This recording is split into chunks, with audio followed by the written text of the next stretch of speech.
غیاث صاحب کیا کرنے کی ضرورت ہے؟ اگر آئی ایم ایف نہیں ہوتا، پاکستان کا پروگرام بحال نہیں ہوتا، کیا کرنے کی ضرورت ہے ڈیفالٹ سے بچنے کے لیے؟ بسم اللہ الرحمن الرحیم. Shahzad first of all thank you کہ آپ نے مجھے اس پروگرام پہ میں بلایا. ابھی جیسے علی ٹبا صاحب نے بیک گراؤنڈ بڑا اچھا دیا ہے کہ پاکستان بار بار آئی ایم ایف کے پاس کیوں جاتا ہے جی، اور آپ نے اپنے ابتدائیے میں کہا کہ اس دفعہ جتنی بات ڈیفالٹ پہ ہو رہی ہے پہلے کیوں نہیں ہوئی. تو اس کی بڑی چند وجوہات ہیں. اگر آپ اس وقت پاکستان کا external debt to export ratio دیکھیں تو وہ تقریباً کوئی 400% کے قریب ہے. اگر آپ اوسطاً یہ فیصد دیکھیں ان ملکوں کی جہاں پہ ڈیفالٹ ہوا ہے تو وہ تقریباً 350% ہے. اگر آپ پاکستان کا کتنا بتایا؟ تقریباً 400%. اگر آپ پاکستان کا external debt to G D P ratio دیکھیں تو دیٹس اراؤنڈ 40%. ان ملکوں کو دیکھیں جہاں پہ ڈیفالٹ ہوا ہے تو وہ بھی 40 کے لگ بھگ ہے. اگر آپ ہمارا total debt to G D P دیکھیں تو دیٹس اباؤٹ 80-85% گیو اور ٹیک. اور دوسرے ملکوں کا دیکھیں جہاں ڈیفالٹ ہوا ہے تو وہاں پہ تو اوسطاً وہ تقریباً 65% کے قریب ہے. تو جب آپ ان نمبرز کو دیکھتے ہیں آپ کو ضرور، ہم سب کو یہ فکر ہوتی ہے جب ہم دیکھتے ہیں کہ جی باہر کی جو کمپنیز ہیں وہ ڈیویڈنڈ نہیں بھیج سک رہی ہیں، ایل سی کی پرابلمز ہو رہی ہیں، بہت سی چیزیں ہیں جو سامنے آتی ہیں، تو ضرور اس بات کی فکر ہوتی ہے کہ شاید اس دفعہ خطرہ جو ہے وہ بڑا ریئل ہے. اور خطرہ پچھلی دفعہ جو آپ 23ویں دفعہ اب ہم آئی ایم ایف کے پاس گئے تو پرابلی جو 22 دفعہ جو ہم گئے تھے ان سے شاید خطرہ سکیل میں اور کمپلیکسٹی میں شاید تھوڑا زیادہ ہے. ناؤ آپ کی جو بات یہ کہ اگر آئی ایم ایف سے ہماری فرض کریں فار واٹ ایور ریزن بات نہیں بنی تو ہم کیا کر سکتے ہیں، تو پھر آپشنز ہمارے پاس ظاہری باتیں بہت لیمیٹڈ ہیں. ایک ہماری جو خوش قسمتی ہے وہ یہ کہ جو بائی لیٹرل ڈیٹ ہے ہمارا، ایکسٹرنل ڈیٹ کا ٹوٹل پورشن لیا جائے تو وہ تقریباً 85% ہے. 15% صرف ہمارا کمرشل ڈیٹ ہے. تو وہ ایک آپ سمجھیں کہ جو سوورن ڈیفالٹ ہے وہ نارملی آپ کمرشل لونز پہ جی وہ ذرا اس میں جو بائی لیٹرل لونز ہوتے ہیں ان میں ذرا رول اوور ہو سکتے ہیں، ذرا ریلیٹو آسانی ہوگی. لیکن نیورتھلیس ہمیں پھر فرینڈلی کنٹریز کے پاس بھی جانا پڑے گا، ان بائی لیٹرل جو لینڈرز ہیں ان سے بھی بات کرنی پڑے گی اور آگے بڑھنا پڑے گا. ایک چیز جو شاید ہمیں فوری طور پہ کرنی پڑے کہ جو ایکسچینج ریٹ ہے اس کو ہم بالکل افورڈ نہیں کر سکتے کہ اب کسی طرح بھی مینج کریں، کیونکہ جب بھی یہ ہوتا ہے ان آفیشیل ریٹ میں اور آفیشیل ریٹ میں فرق آتا ہے. ہم دیکھتے ہیں کہ ریمیٹنسز آپ کی ڈیلے ہوتی ہیں، کم ہوتی ہیں، بیکاز ظاہری بات ہے انسینٹیو ہوتا ہے ان آفیشیل چینل یوز کرنے کا. تھوڑی بہت تاخیر ایکسپورٹ ریونیو میں بھی پاکستان میں آنے میں ہو جاتی ہے. تو یہ اس کے علاوہ جہاں تک امپورٹ کا تعلق ہے ہمیں لگژریز پہ بہت اسٹرکٹ ایکشن لینا پڑے گا. لگژری امپورٹس کے اوپر ہمیں انرجی کنزرویشن بہت ضروری ہوگی.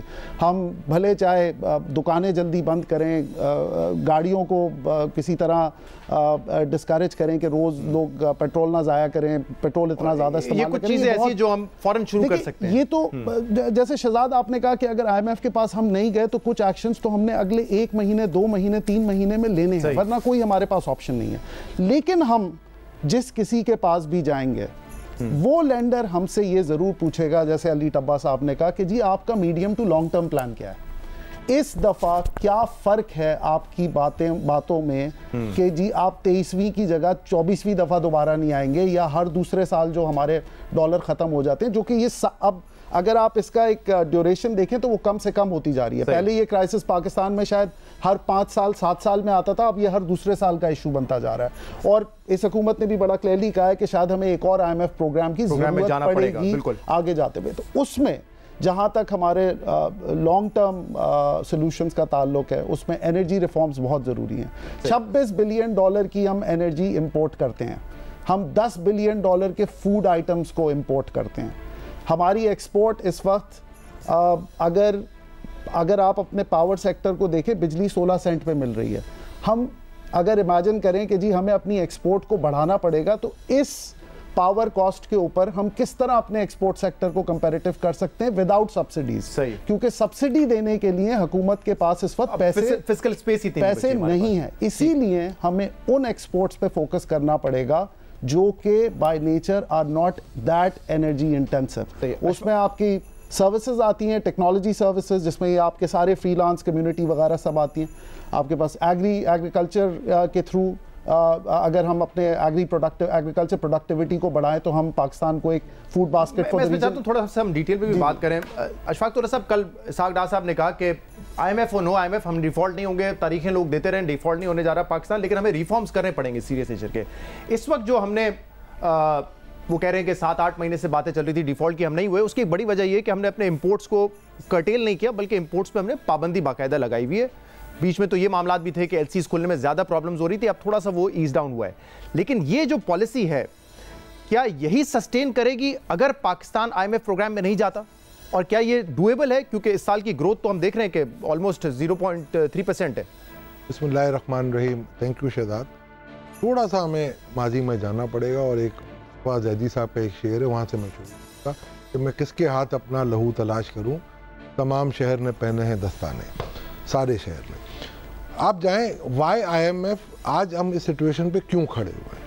کیا آپ کو وہ 13 سے 16 کا وہ پروگرام آئی ایم ایف کا یاد ہوگا جب ہم نے سکسیسفلی یہ 21واں پروگرام جو ہم نے لیا تھا سکسیسفلی کنکلوڈ کیا تھا, اور آئی ایم ایف کی پریسیڈنٹ نے آ کے یہاں پر کرسٹینا لگارڈ نے تعریف کی تھی آپ کی. آپ اس وقت کو دیکھیں جب پی ڈبلیو سی وچ از جید ادارہ, کوئی بہت یعنی کہ چھوٹا ادارہ نہیں, بہت بڑا ادارہ ہے, اس نے آپ کو کہا تھا کہ آپ 24ویں معیشت ہیں اور 2030 میں you will surpass and you will be the G20 member. اور اس وقت آپ نے آج تک وہ 47 پہ آپ پہنچ چکے ہیں. 20 میں جانے کی بجائے جو آج آپ کو 20 میں جانا چاہیے تھا 2030 سے پہلے آپ پہنچ گئے ہیں وہاں پر جہاں پر آپ کو نہیں پہنچنا چاہیے. اس وقت آپ کے پاس سی پیک پڑا ہوا تھا, اور ایف ڈی آئی آپ کے پاس B2B اینڈ G2G آ رہی تھی $48 بلین.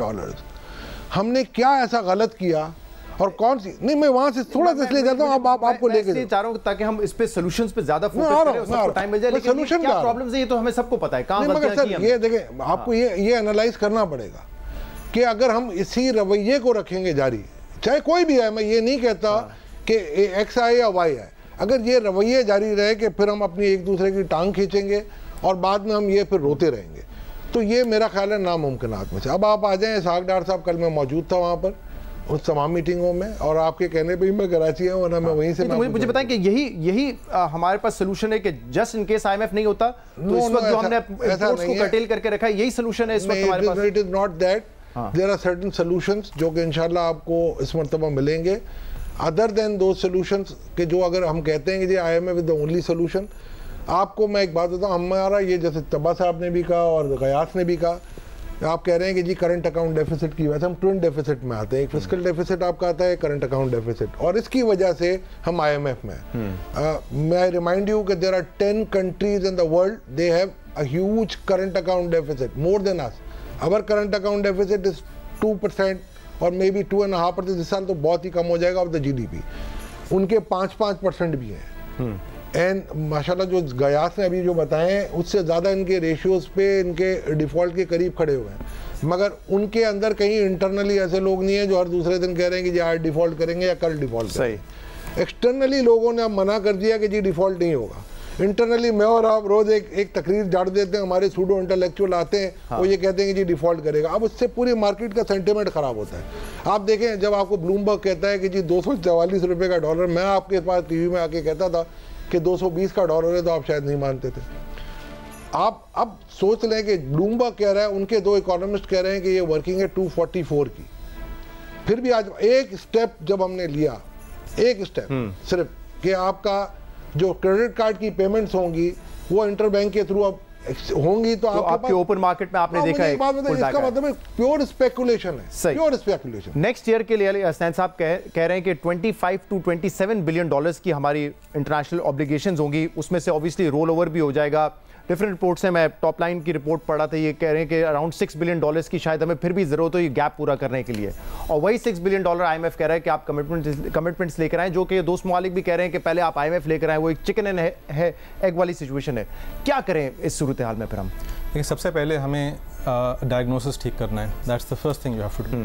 اور یہاں میں طولہ صاحب سے تھوڑا سا اختلاف کروں گا, اور میری زیادہ آئی تھنک ویو پوائنٹ جو ہے پہلے دوستوں سے ملتی ہے.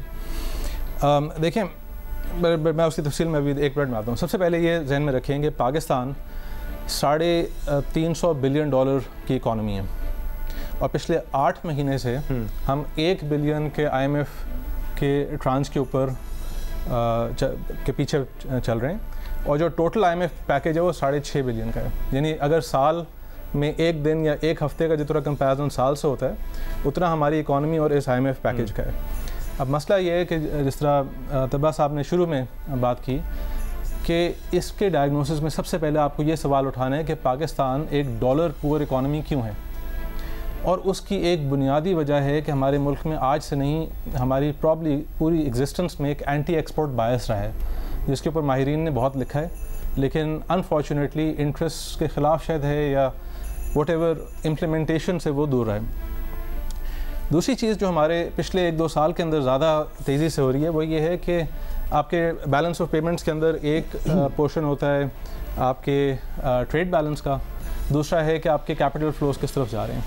وہ کیپٹل فلوز بجائے اس کے کہ انویسٹمنٹ آ رہی ہو, کئی ممالک جہاں کرنٹ اکاؤنٹ ڈیفیسٹ ہوتا ہے وہاں انویسٹمنٹس آ رہی ہوتی ہیں, تو وہ اس سے کور ہوتا ہے, ان کے پاس ڈالرز ہوتے ہیں. ہمارے پاس حالانکہ ریمیٹنسز اچھی خاصی سبسٹینشیل ہیں, اس کے باوجود ہمارے آؤٹ فلوز ہو رہے ہیں, بیکاز کوئی بزنس میں آپ کراچی میں بیٹھے ہیں, آپ خود کسی بزنس لیڈر سے بات کریں تو کوئی انویسٹ یہاں کیا بہت لوگوں سے میں بات کر رہا ہوں جو اپنے پیسے کو باہر لے کے جانے کی کوشش کر رہے ہیں. FDI تو دور کی بات, پیسہ آؤٹ فلو ہو رہا ہے. سو اب لانگ ٹرم میں پاکستان IMF سے تب جان چھڑائے گا جب ہم اپنے اینٹی ایکسپورٹ بائس کو ٹھیک کرتے ہیں اور اپنے ریونیو موبلائزیشن کو ٹھیک کرتے ہیں. اس میں لاسٹ چیز یہ ہے کہ ہمارے یہاں ایک مسکنسیپشن یہ ہے کہ IMF brings relief. IMF is not for relief. IMF آپ کو صرف اتنا ٹائم دیتا ہے کہ آپ اپنے آپ کو ریسٹرکچر کریں, اور انفارچونیٹلی موجودہ حکومت اور پچھلی حکومت دونوں نے ریسٹرکچرنگ کے اوپر کہ آج سے 5 سال میں ہمارا کیا گیم پلان ہے اس کے اوپر کوئی بات نہیں کی. لاسٹ میں جو طولہ صاحب سے میں جہاں اختلاف تھوڑا سا کروں گا وہ یہ ہے کہ یہ بات شروع ابھی کی نہیں ہوتی, یہ میرے نظر میں CPEC کے سٹارٹ سے شروع ہوتی ہے کہ جو ہم نے وہاں سے قرضے لیے, اور یہ کافی عام ڈسکشن میں بھی بات آتی ہے, جو ہم نے وہاں سے قرضے لیے جس سے وقتی طور پہ انفلوز بہتر ہوئے, ہم نے ان کو ایسا نہیں انویسٹ کیا اور ہماری پالیسیز اس سمت میں نہیں تھیں کہ جو ایکسپورٹس کو فیور کرتی ہیں, اور ہمارا ہمارا exports to GDP ratio drastically گرا اس ٹائم میں. سو اس کی ایک یہ امپورٹنٹ بات ہے. علی طبا صاحب سے پروگرام میں آگے جا کے میں پوچھتا ہوں, کیونکہ 7.5 کروڑ تقریباً ورک فورس ہے پاکستان کی, اور ہمارا جو ایکسپورٹ ہوگا اس سال وہ $27 بلین کا ہوگا, اور باہر بیٹھے ہوئے پاکستانی تقریباً 70-80 لاکھ یا 90 لاکھ کر لیں, وہ ریمیٹنسز بھیجتے ہیں which is equivalent to your exports 27 billion. تو یعنی کہ 80 لاکھ پاکستانی $27 بلین بھیجے, اور ہم 24 کروڑ کی قوم جس میں 7-8 کروڑ کی ورک فورس ہے وہ $27 بلین کا ایکسپورٹ جنریٹ کر رہے ہیں. یہیں پہ میرے خیال سے ایک بڑا پرابلم ہے.